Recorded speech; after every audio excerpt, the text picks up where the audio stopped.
Buddy, well, good morning for me anyway. It's about 9:30 here. I'm just going to share my screen, so just bear with me a little bit here while I switch back and forth.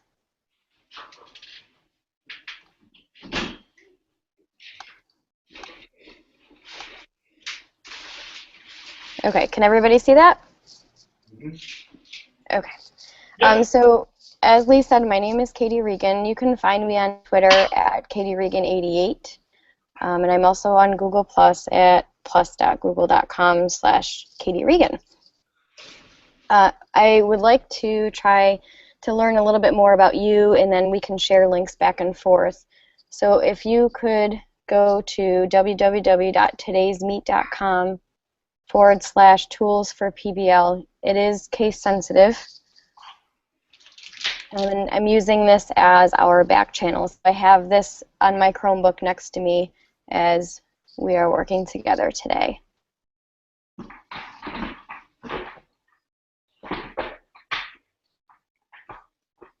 As soon as you type in your name and click join, and if you make a comment, say hello or something, we'll see you on the screen. There we go. Hi, Ben. Hello.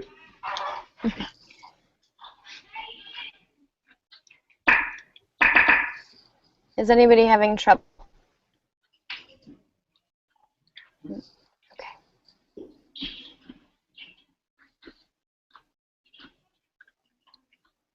Good. What I'm going to do is place the link to my slide deck. It's a Google presentation. I will place that in the Today's Meet in just a moment. I want to give everybody a chance to say hello.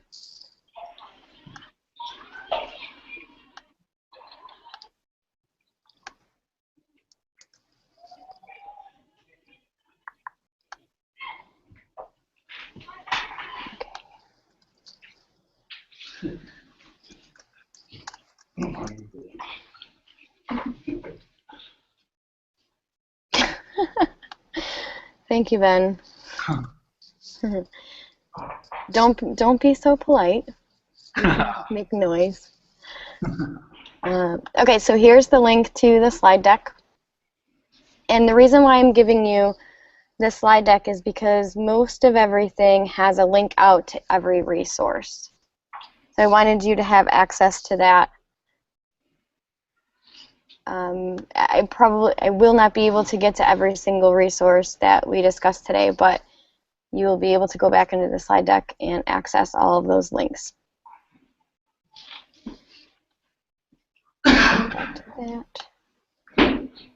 Okay, so just a little bit about myself. I am an instructional technology specialist for the Mohawk Regional Information Center, and it's a centralized location for about 50 districts, school districts in New York State, mostly eastern and upper part of the state, just east of Syracuse, in which Syracuse is right in the center if you're not familiar with New York.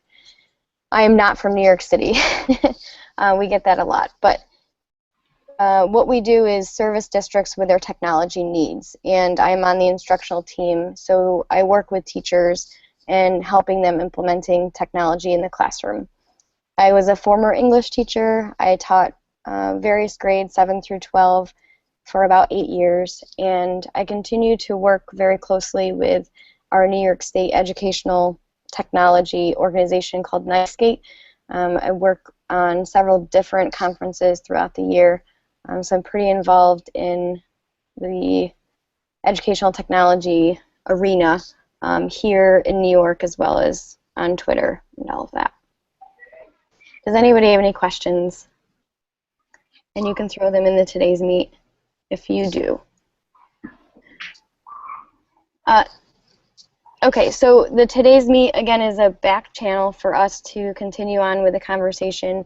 If you have a question, just throw it in there. If you have another resource that you'd like to share, I am not the end-all, be-all person on resources and tools.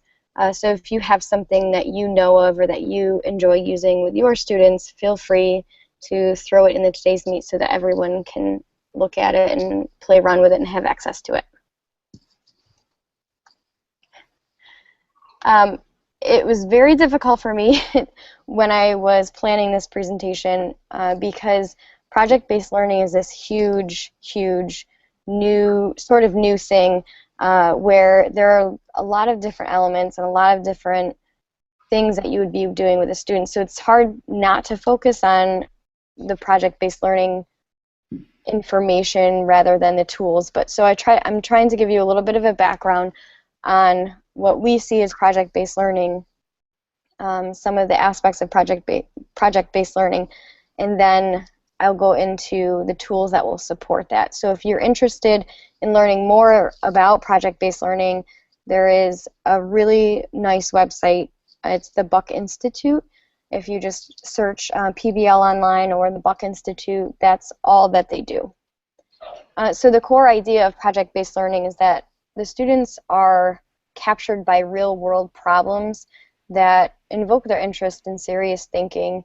We want our students to be inquiring about the world around them, and as long as it's content related. So it's really a problem-solving context in the classroom.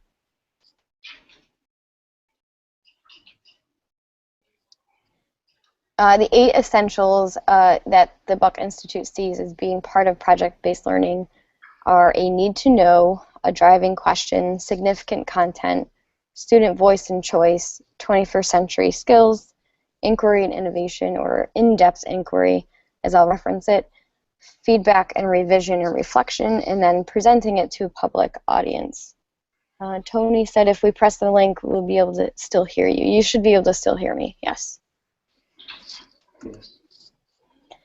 So the significant content is really driven by what you teach at the core of your course.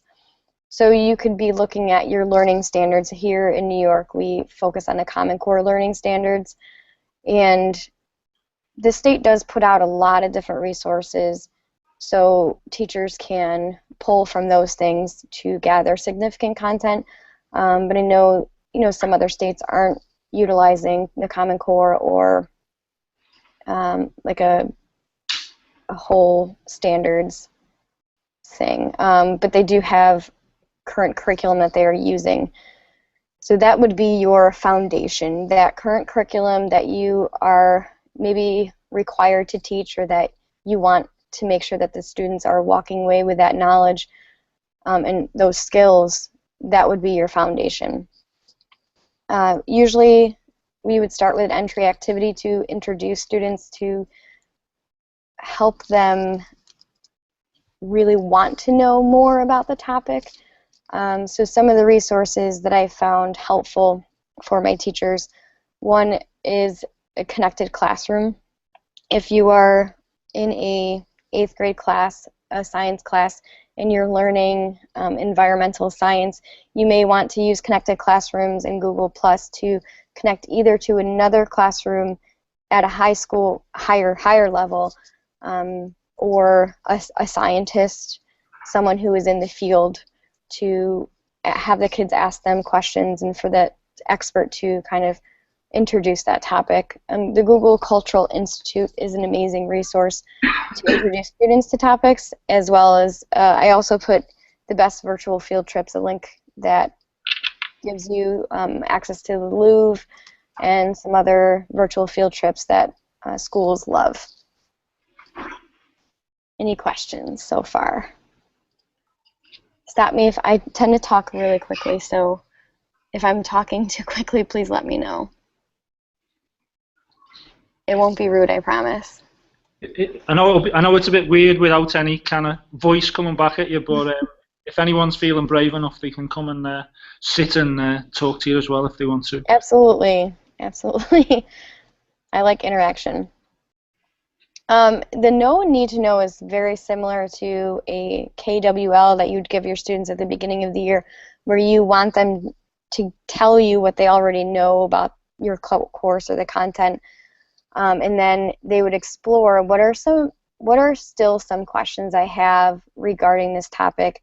And you would do this in project-based learning as a class. So you could use a Google Doc. Padlet, I can show you. And I'll actually put, oh, that's not what I want. I'll put the link right in so that you can look at it and play with it. It's a wall, basically. It's like a sticky note wall where anyone can place a sticky note. So if you click on that link and double click on the interface, you'd be able to add your own sticky note. So if students all have a device, or one device per 2 students, or even a small group, they could be adding their questions that they still have about this topic to this wall. So go ahead and try adding something, if you have a device with you, adding something to the wall. You should be able to access it on a smart device or a tablet as well.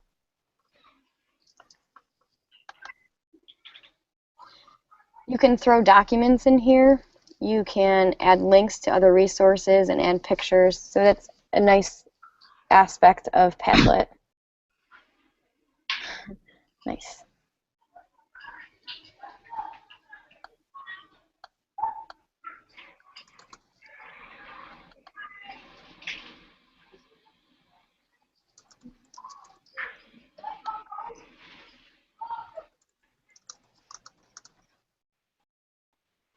Okay, good. Go back. Lucidchart and MindMeister are similar, where you would be using them as a brainstorming mind mapping tool, and they're collaborative. So a lot of what I'm going to show you today can be collaborative with several different students for an entire class. The driving question is what's going to guide your students on a daily basis. All of their learning activities will be driven by this question. So looking at your needs to know, looking at the questions that the students still have about your topic, and then coming up with an open-ended question about that topic will help guide your students, will drive the learning every day. For instance, an open-ended question might be, how might we begin to change the traffic outside of school so that it's safer for students, or how might we change something in the community to benefit others in our community, to help them. It's something that is a real world problem that they would be finding, not just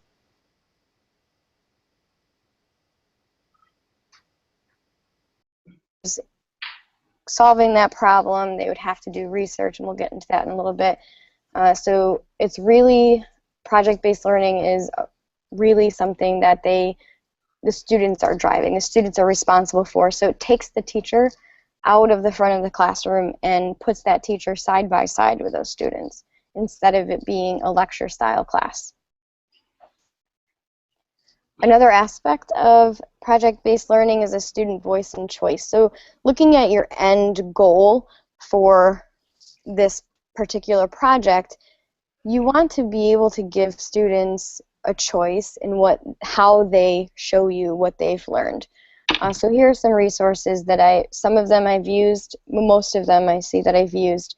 But students at the end of the project can create maybe a public service announcement that you share out with the community, or a media kit, or a brochure. They can create a website or a podcast show that discusses the issues and interviews people, infographics, and digital storytelling.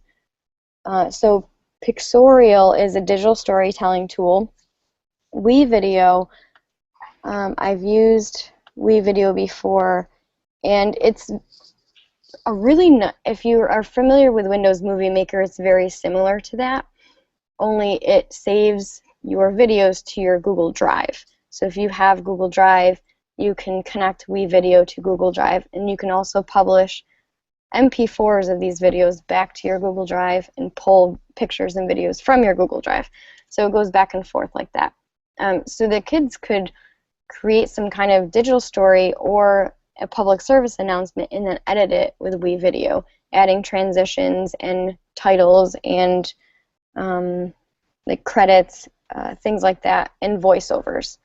So it's a nice tool to support that kind of creation. Sorry, Katie. Let me just put a question to everybody, which is regarding WeVideo, because our previous presenter has just talked about it, and I know I've used it myself with my own learners. Has anyone ever used WeVideo before? I mean, from my own point of view, in terms of use, it is very, very easy and straightforward to use. Ben Rouse over there will also tell you about YouTube Editor, which is embedded in YouTube itself. And it's these tools are literally so easy to use. And even if we are, I suppose, not the most technical, our students will really, really quickly pick them up. WeVideo is quite simply as easy as drop a clip in there and then you can just start clipping away at it, putting screens in there, audio over, music, photos, etc. It's really easy to use. Sorry, I'm conscious that you're lonely. About what? I'm conscious that you're lonely. Oh, I'm lonely. Oh, this is not loading. One of my favorite tools is Movely. I wish I could show you what the interface looks like, but it's sort of like Powtoon. And Movely has a lot of the same aspects of a really robust video editing.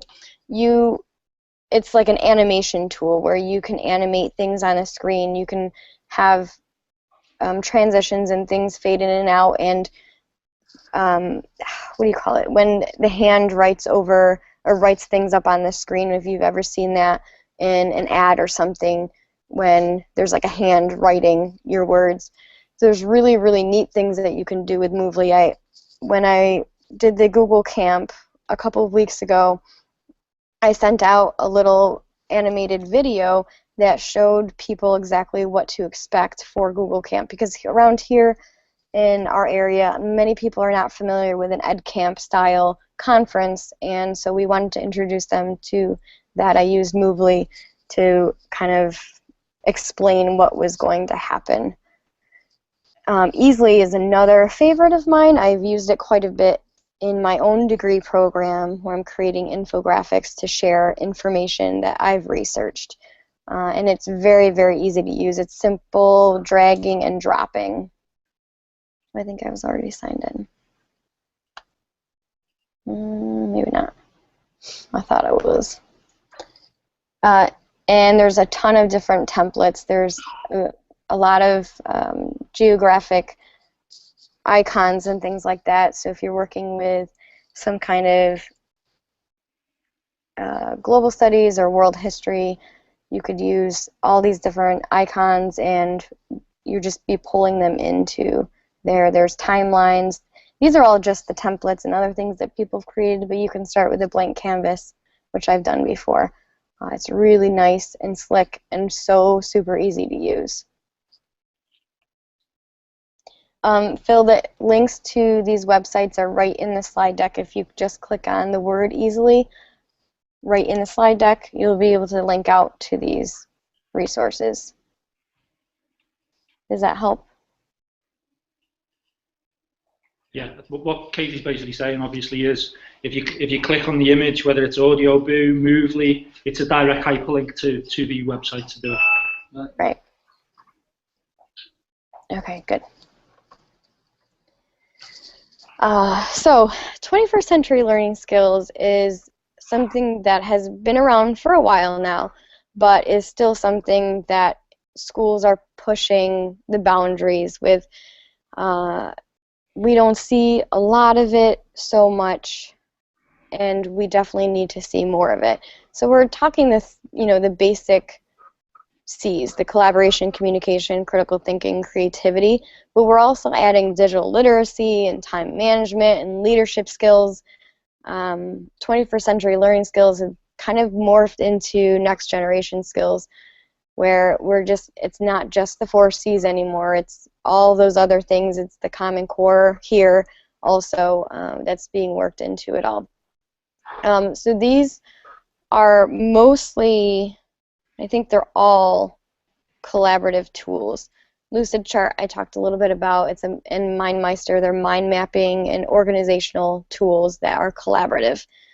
LucidPress for communication and creativity is like Microsoft Publisher, but it's online, it's collaborative, and it's interactive. So you can add live links and hotspots and embed videos right into it. If you click on that and play around with it, it's a beautiful tool.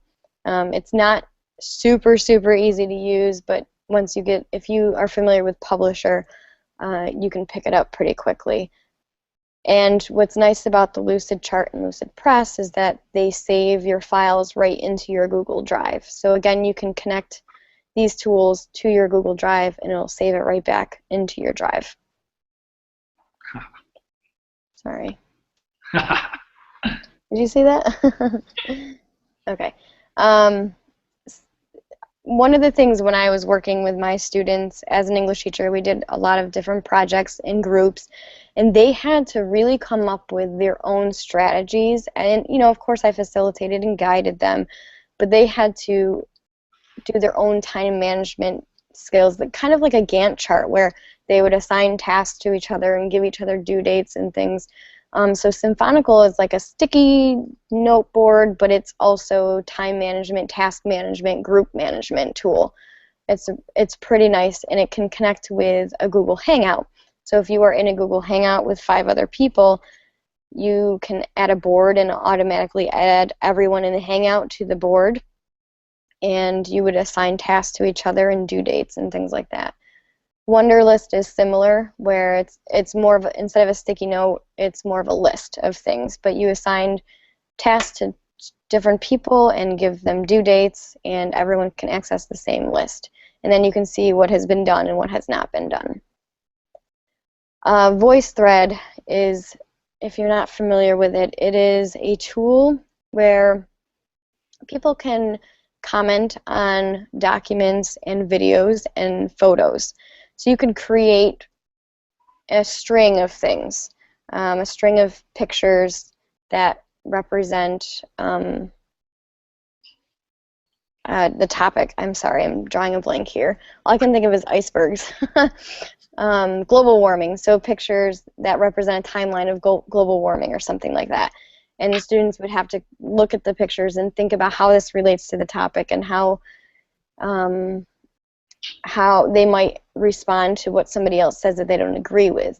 So they can add text comments and voice comments and video comments to the VoiceThread. So it's collaborative thinking, it's critical thinking, and it can be digital literacy because you can add documents to that as well. Any questions about this part? Anyone used any of those? I've got a yes from Ben. Which one? Which ones have you used, Ben?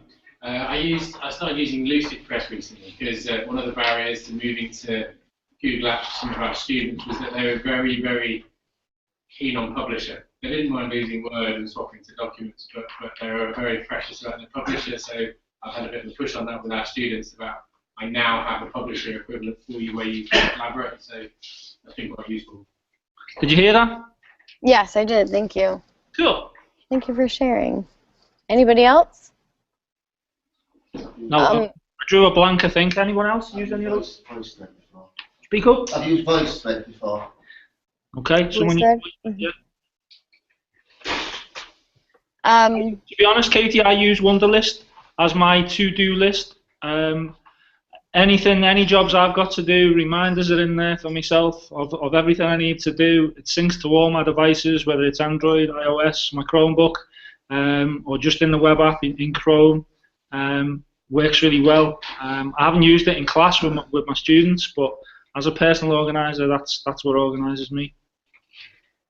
Nice. Yeah, I've used it when we were holding the Lady Geese podcast. Sherry and I would assign tasks to each other. Yeah, I remember. Yeah. Lee, can you count how many of you are using Google Docs? Anyone using Google Docs? Yes. I'd say 3, Katie. 3? Okay. 4. There's about 20 or so people in the room. Oh, okay. Wow. We're sort of using Google Docs, but we're thinking about going to SkyDrive. Oh, okay. Someone thinking about SkyDrive, Katie. What do you think? I know what I'll say. I will keep my opinions of SkyDrive to myself. Oh, come on. I've been using Google Drive and Google Docs with my students, and now I run the Chromebook service for my region. So, of course, I'm going to have an opinion of 365, but besides the point, either way, And your 365. opinion is? I prefer Google over Microsoft any day. But regardless of the tool that you use, as long as it's collaborative, I think that is the most important thing when you are working with kids in project-based learning. Everything has to be accessible on the web at any time, anywhere, by anyone. So I think that's the most important thing about that I can really drive home, regardless of Microsoft or Google. Something that's I feel something that's an alien concept to a lot of us in the UK. I know in the US and in other countries you have basically in some areas virtual schools. So I have no idea on the number, but the learners obviously in that respect need to be able to access everything online. And in terms of collaboration, obviously you need to pick tools which are very easily accessible across multiple devices. Right, absolutely, and that's something that I work with or work on with some of my districts are finding tools that are accessible on any device, including a smartphone or a tablet or an iPad or a Nexus or anything. We're constantly looking for tools that are device agnostic because our kids are coming to school with these computers in their pocket. We want them to be able to use them for learning.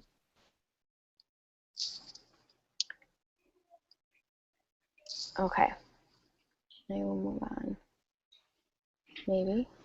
There we go. Wrong window. Okay. In-depth inquiry. This is, I think, where I spend most of my time, and I love all of these tools. And I'll just explain a few of them and then go on to my favorite one off of this list. But in-depth inquiry, the students are interested in the topic. They see a connection to the real world, and they want to know more. So we want to give them tools that will help them with their content-driven research and their brainstorming and their discussions and finding experts and organizing all of that information. EasyBib, I'm not sure if you know if you use it there, but it's a citation tool. But Google Docs now has an add-on that allows you to look for your sources in the toolbar right in your document and then add a works cited page into your document. So it's just really slick and easy to use. We know as adults that whenever I want to know something, I look it up on YouTube or on Google. I Google it. So I'm a visual learner, and I had to replace a lamp in my ceiling. I had never done it before, had no idea what to do. So what do I do? YouTube. I look it up on YouTube, right? Whenever I do this, people ask me, well, how do you know the information on YouTube is relevant, is legit, I guess you would say. We don't, and it's trial and error. If I was to find a video and I only looked at that one and I only thought that that one had the right information and I didn't, pair it up with a textual resource, I didn't pair it up with a book or something just so that I had more information. If I just looked at that one video and I went and tried to replace that lamp in my ceiling, but in that video they forgot to tell me to turn off my circuit breaker, I might have a problem. I would say a big problem. I would probably be electrocuted. So we teach our students, we need to teach our students that even though it's on YouTube, even though it's on the internet or on Google, it may not be, it's a teachable moment. It may be a great resource, and it may not be. So let's look at not just one, but several. Ben said he fixed his washing machine thanks to YouTube. Yeah, absolutely. It's not something that we should be scared of, is I guess my point. That's where we go as adults, and we need to teach our children that that's where they can go too. Anna Terry is this. Sorry, Katie. Go ahead. My lovely wife. This is being recorded, so I'll speak to it. I'll speak obviously very honestly about it. My lovely wife has been watching YouTube clips on how to do this certain kind of braid in my daughter's hair, and obviously you can pause it and whatever, rewind it.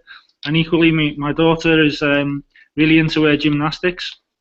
And she's been finding clips of how to do forward rolls and handstands, and she just sits there, plays the clip, has a go, away you go.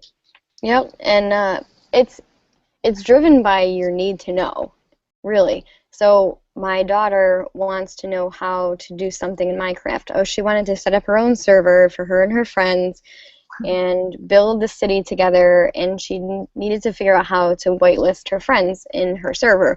So she looked it up on YouTube, and she's 9, and she did it all by herself. She didn't ask for help, she just did it. She just stopped the video, did the whatever the person said, and then went on to the next step. So it is definitely a fantastic resource. We just need to be careful in how we teach our students to use it. Oh, good idea, Stephen. He said he put all of his music theory videos on YouTube. I did that with when I worked with flipped learning. I put all of my little mini lessons on YouTube too. Has anybody else used YouTube in the classroom at all for any reason? My daughter, I'm this new band. Okay, we've got you can't see it, but can you hear? Did you hear that, Katie? Almost. I'm wearing a bracelet called a Loom band. My 10-year-old daughter made it me, and she followed the instructions on YouTube. Kids are so good like that. A bit of a craze for the kids at her age. Right, absolutely. Okay, moving on a little bit to gathering research. Sorry, Katie, I've just had a quick thought. Up until about 12 months ago, I didn't even realise the power of a playlist in YouTube, and it's so straightforward and simple to do to kind of curate your content. And if you want to create, I mean, you'll know obviously yourself, create a playlist for your class of obviously relevant content, or even your own material that's whether it's unlisted or whatever. It's so easy to do. Yep, I've definitely done that before. It's very easy. And that way you can kind of control a little bit of, the information that they're getting. Okay. Anna Terry, if you are a teacher who has their students researching, which in project-based learning, they do need to drive that research. You can't be the one that's always giving them everything. They're the ones that are inquiring. They need to know something. They want the answer to this question, so they'll be doing the research. Anna Terry is 2 things. It's a website, but it's also an extension for Chrome. And what that allows you to do is to highlight anything, and maybe I can show you real quick. You can highlight anything on, this is the web app. Okay, I'm going to set that for now. Go ahead and play with it, but highlight anything on the web. So for instance, if they're on history.com and they find an article on the history of global warming, I don't know, I can't come up with anything good today. So there's 5 students working on the same topic, and they're all looking at different articles on CNN.com and history.com and pbs.org, and they're all on different websites, and they all find information. They can highlight it, and they can make notes on that highlight, and they can tag that highlight and add it to a collection. And all 5 of them can be sending highlighted information to the same collection. They can collaborate on that. So it's a curation tool. You highlight it, you can make a note on it, and then it curates into your account on Anna Terry. When you're on Anna Terry, you can see just what you've highlighted, and then when you click on your highlight, it goes straight back to the website and the article that you were on originally. And you can see there, again, is your highlight and your little sticky note and then whatever notes that you write on that website. It's a really, really nice curating and research tool. Newsella is kind of a nice place for students that have differing lexile abilities. So they can go, you can assign an article or look at articles on Newsella, and change the Lexile level. So you can have content for students at a high reading level and for students at a lower reading level. There are quiz features built into a lot of the articles, and you can get reports back on your students at which articles they've read, at which reading level, and how long it took them. Any questions about those 3 tools so far?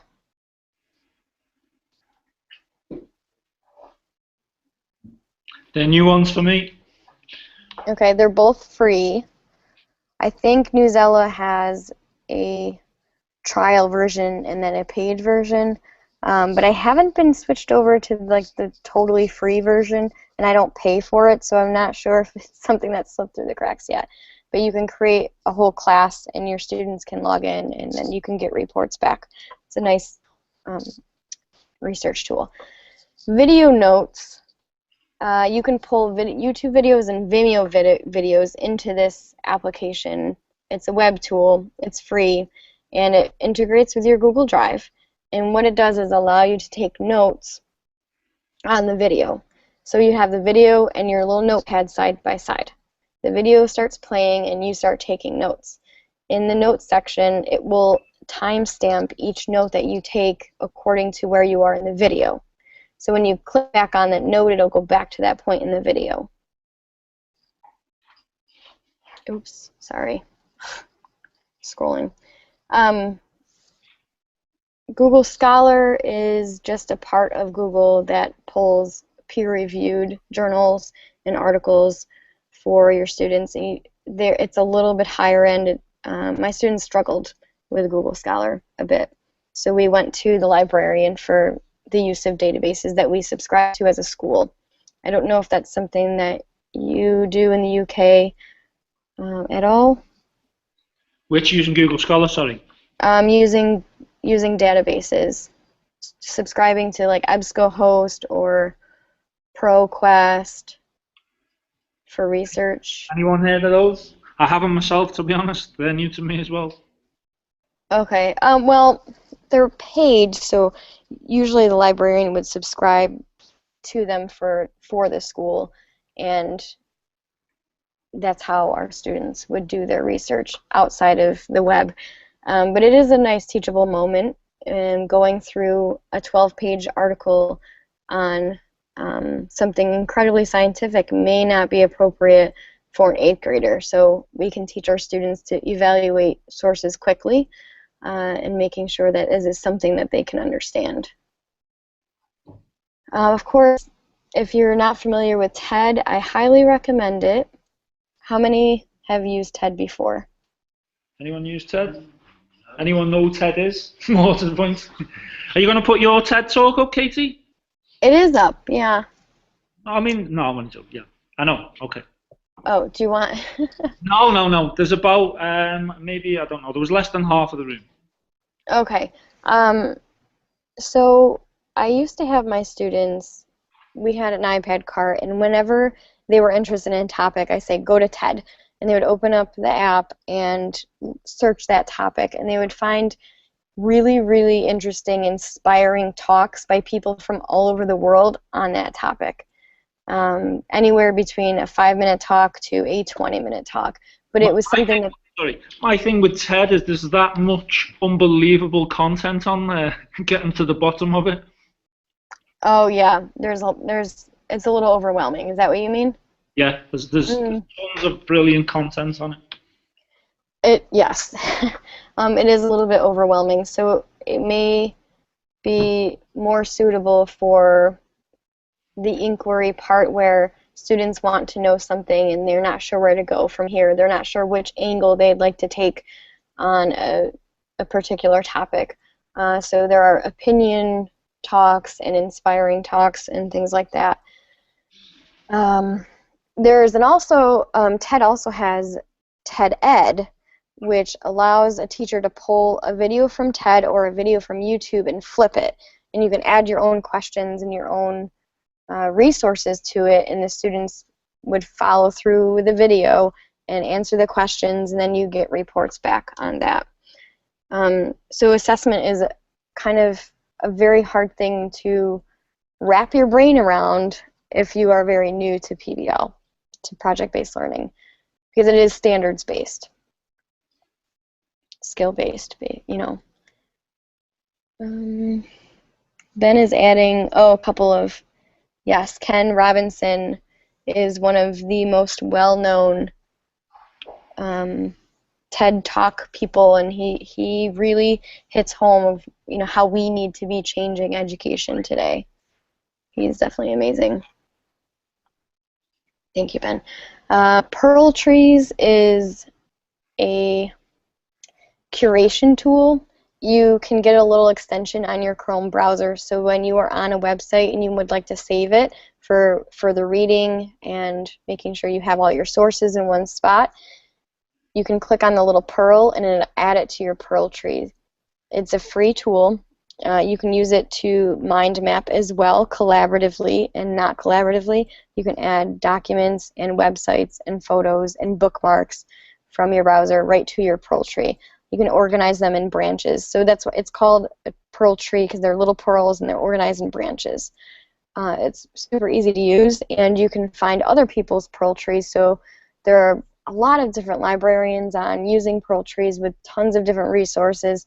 So you can look for anybody else's public Pearl Tree and use those for research and inquiry and things like that.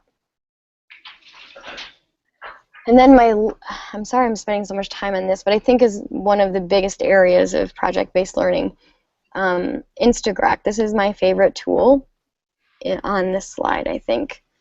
Well, here it is. This was developed by librarians. If I was to research the topic of slavery. In the UK, what's going through my mind as an idea of someone who's a librarian, I think is a very, very different role to in the US. Oh, really? Yeah, I'd say so. Yeah. Yeah, that's very, very true. Yeah. Librarians in America do a whole huge, wide-ranging role, as far as I'm aware, which is very different to the situation in most of our schools that I've ever seen.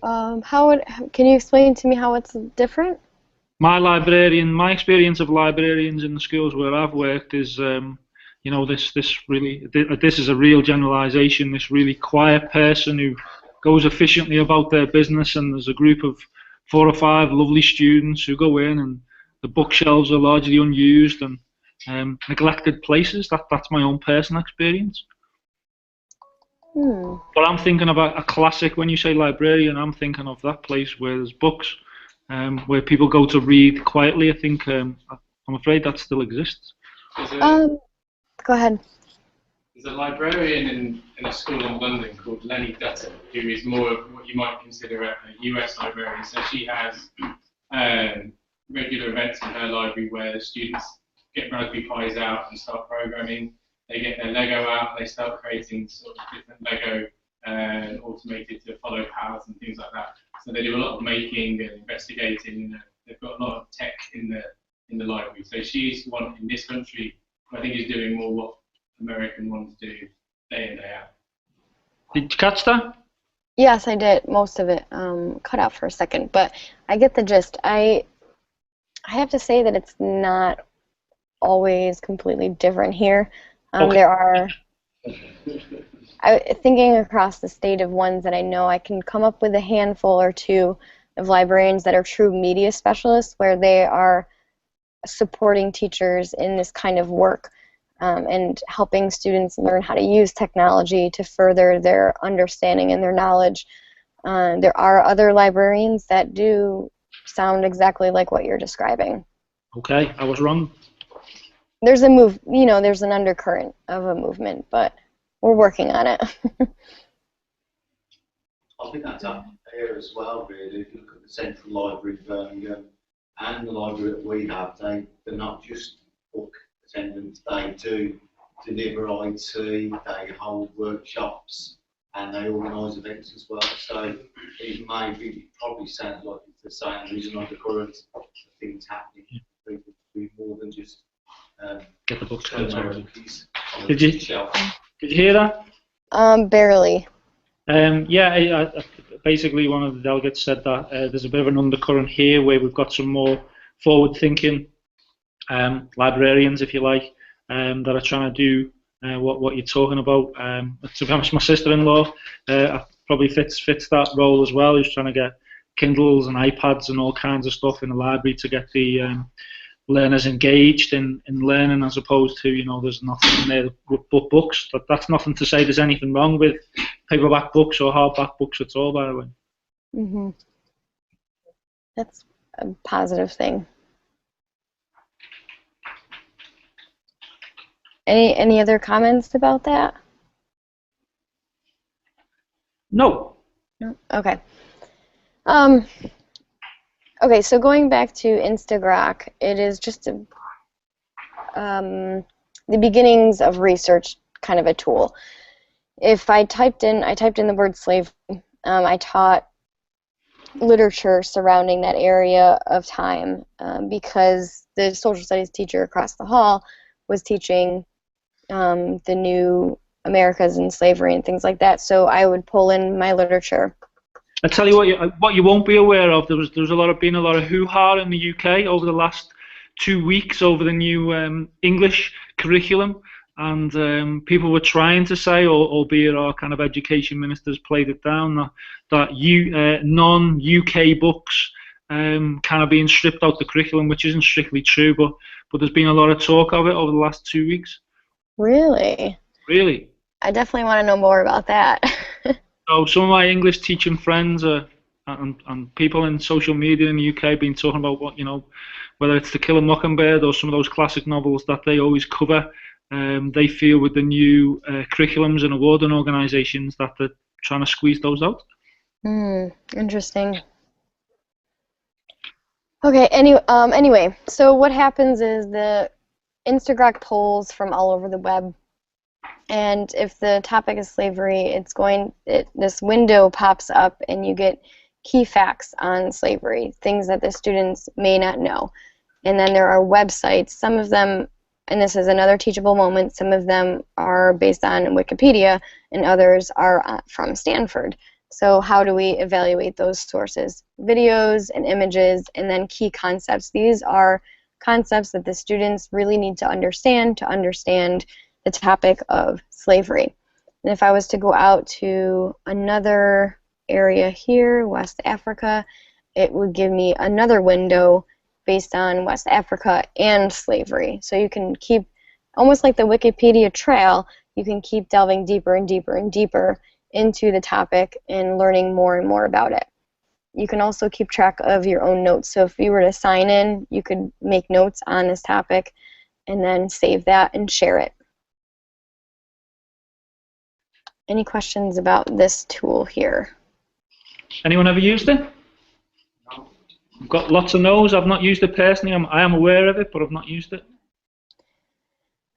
The other thing that you can do that I really like is change the level of difficulty. So, and there's only 3, but if I changed it down to a lower level of difficulty, it takes away some of the outside topics and simplifies the language. If I was to pull it back to the middle or high, I can then give my students a quiz. Or this is really more of a self-assessment, and each question has a source attached to it. So they could really kind of almost do a scavenger hunt on Instagram and being able to answer the questions. They can go to the source, learn about it, and then answer the question. So that's that.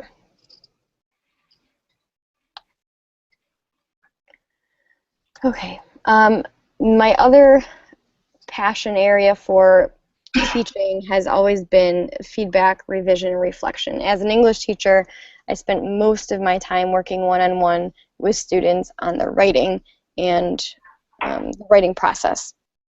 So these are some of the things that I've used with my students. Paper Rater is my most favorite tool on this slide. It is a free tool that analyzes student writing for plagiarism, but then gives them feedback on spelling, grammar, punctuation, vocabulary usage, cliche phrases, transitional words and phrases, sentence length, things like that. Things that are really the nitty-gritty pieces of writing and those little building blocks that we tend to spend a lot of time on. So Paper Rater will give them a report and guide them through all of the things that they need to do to improve their writing. And then now what I can do is look at that report, come in, see the revisions that they made, and then I can come in and say, okay, now let's focus on your development of your ideas. Let's focus on your topic sentence development and how you support that. Let's pull in some of those resources and some of those sources that you looked at, and how are we going to analyze those quotations that you pulled. So now I can focus on the critical thinking piece, whereas Paper Rater helps with the conventions of English. Love that tool. And that's completely free, Katie? I've never heard of that one. Yeah, it's completely free.